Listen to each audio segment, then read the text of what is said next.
Hi,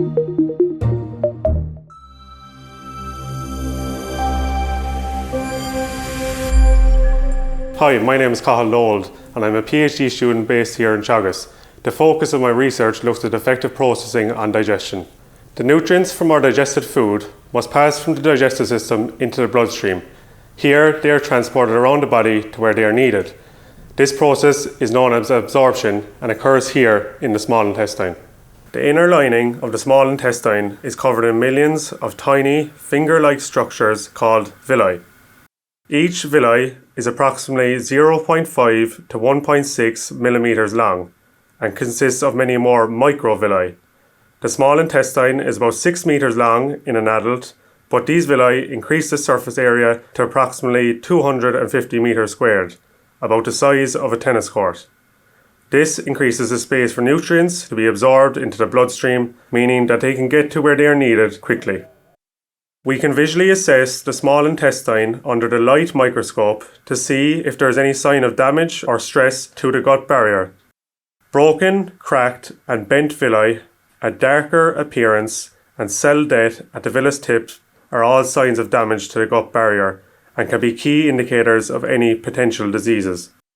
Celiac disease, where a person cannot digest gluten, is a prime example of such a condition in which the normal villi structure is visibly degraded.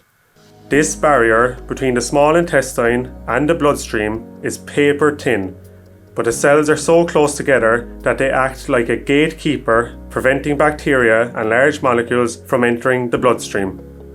This junction between the cells is called the tight junction. It's very important that these tight junctions are strong, as they can be affected by the food we eat. Hi everyone, my name is Nunn and I'm a second year PhD student here in Moore Park.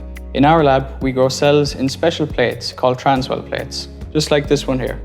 The plate contains two layers. The cells, known as Caco2 cells, are widely used to represent the human intestinal epithelial barrier. The main advantage of using these cells is their ability to transform into a monolayer, which is a single layer of closely packed cells. This transformation takes around 21 days to occur. On day 21, we can then add the digested food to see how the different food particles affect the integrity of the tight junction. The cells are incubated with the digested food for 2 hours, to mimic the time it would typically spend in the small intestine. If the food particles go straight through the cells, then we know that the tight junction isn't very strong. Gaps in this tight junction increase permeability and can allow bacteria and other toxins to pass into the bloodstream. Probiotic yogurts, broccoli, carrots and strawberries are examples of some foods that can help to improve our gut barrier health. Picking the right foods to include in our diet is extremely important.